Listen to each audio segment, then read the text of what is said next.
kind of person targets a veteran charity?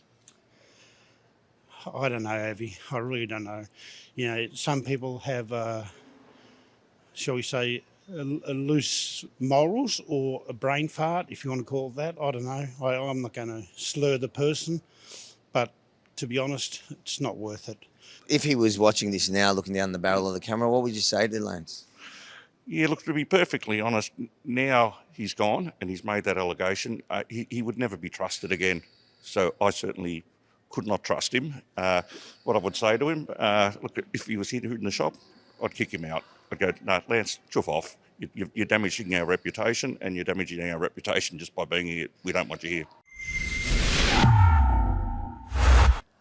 Avi Yamini for Rebel News at the Baronia Mall here in Melbourne. I'm here today to tell you a story about a veteran shop that's come under attack for the most bizarre reason. Tell us a bit about the history of it.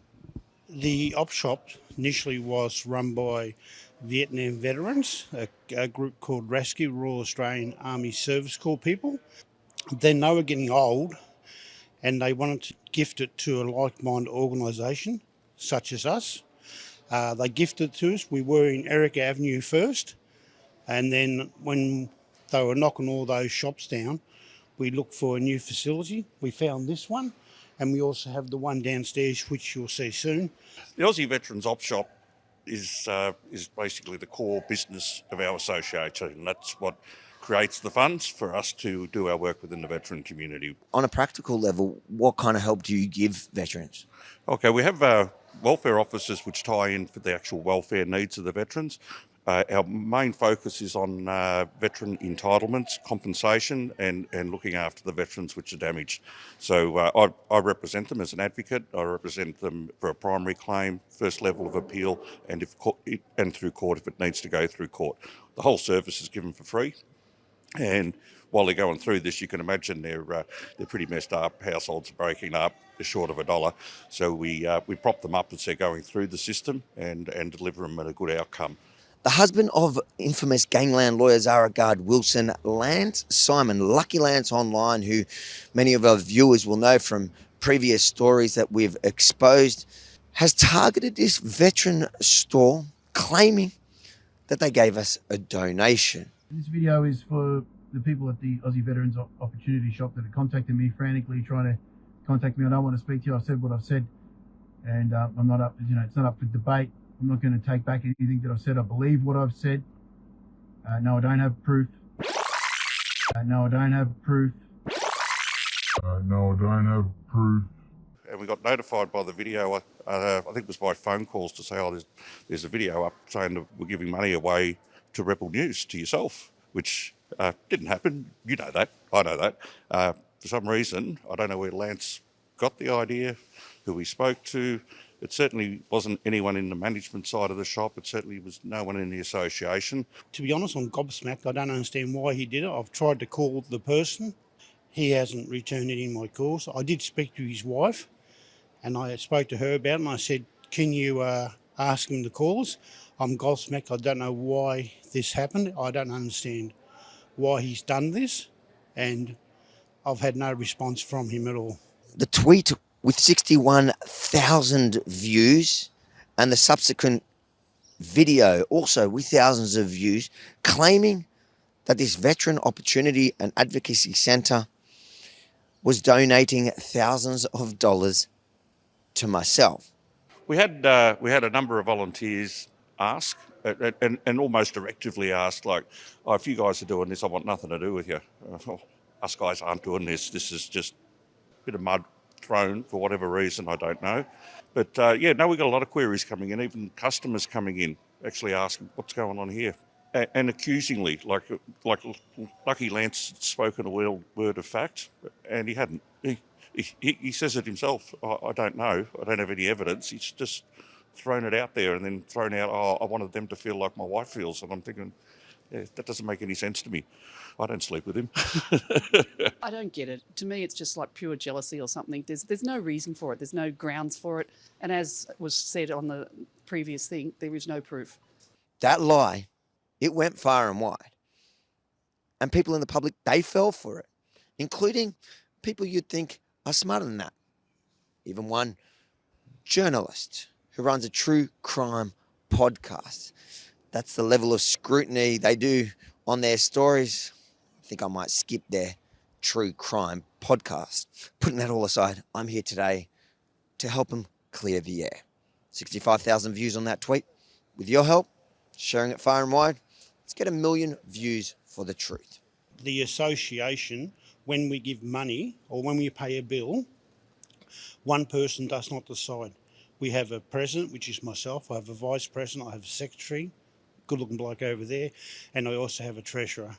It has to go through all four of us to get approval prior to any bills being paid. So you're saying the Aussie Veterans Association or the Opportunity Shop have never given Rebel or myself, which is the accusation, any money, let alone $5,000? No, definitely not. Definitely not. Thank God, because my accountant couldn't find it either. Well, our accountant would have found it if we had done it, and it would have been reported to CAV, because we're under a legislative act where we actually have to have everything accounted for, and we're only allowed to spend the money on welfare and advocacy. That's it. It can't be spent anywhere else. If we spend it elsewhere, we have to justify it to Consumer Affairs Victoria. So we just can't do it. So these are some of the comments. How could they say that they've been sucked in? Well done, Lance. Not one vet I know would agree with the donation. Damn shame. That's my go-to for pretty much everything. This is really disappointing. So much for helping veterans. As the wife of the veteran, this is really disappointing. No veteran funding. So, these are comments from what seems like good faith people that are just believing a complete lie. And at a couple of points, he was challenged to provide proof. Now, I think even the veteran shop said publicly, we have not donated anything. And if we really have, then there would be some sort of proof and put up or shut up. Correct. His response to that was they are asking for proof or they'll sue. If they know that the donation wasn't made, then they would know that there is no proof and they would just start litigation proceedings. Why ask me for proof? Are you suing? No, Why not? we can't be bothered, to be honest. And if we did sue, we'd have to engage lawyers, which costs money. And as I've already stated, our money goes to help veterans and with welfare and their families. Why are we going to go through legal system and waste? If we did win, fine. How much of that money, if it's $100,000, as she said, or more, how much would we get back? None if he's got no assets. Exactly. And why are we going to waste our money, as I said, when we can spend it on veterans' welfare and helping veterans? What's the choice? Helping a veteran who needs their bills paid, or going to court, helping the lawyers and getting nothing, get our name back? So we know we have a good name. In our hearts, we know what we've done and what we haven't done. And yes, we have not given you or Rebel News a single cent. Is the veteran shop political at all? Do you have a political stance? Do you care? Can people who like Aviamini and Rebel News come? Can people who hate Aviamini and Rebel News, can they come? Do you differentiate? Is there rules around that? No, there's none whatsoever. What do they class it as, apolitical? There's probably, and you would have seen this over the years, one thing which we were really pushing hard for, and that was get the Royal Commission into veteran suicide. If that's about as political as we got, but we got the Royal Commission, and that's working through at the moment. But So you're only political when it comes to veteran affairs? Oh, 100%. Everything we do is on the basis of getting the right outcome for the veterans, and the Royal Commission was exactly that. Yeah. We covered it at the time. I don't know, maybe that's where this all started from, but we did cover it at the time because it was a great, important story, and we're grateful for the work you do for veteran affairs. And hopefully this clears the air, and a lot of those people, or anyone who did fall for that lie, now realises it was a lie, and if they were thinking twice about coming in to spend money to essentially help veterans, hopefully that's it's cleared there for them, and you'll see them here tomorrow. Well, that'd be good. We'll find out if we have a bigger sale day. We'll see what your coverage is like. If you think the public deserves to know the truth about this story, make sure to like, comment, but most importantly, share it far and wide. Let's turn every one that got fooled by the lie, let's turn it into 10 that come here to support the Aussie Veteran Opportunity Shop, and at the end of the day, our Aussie heroes. And then head over to followrv.com. So just in case they ban us from the platform you're watching this on right now, you never miss a thing. Sign up to the mailing list, follow me across socials, followrv.com. All the details are there. I'm just going to go check out and get myself something.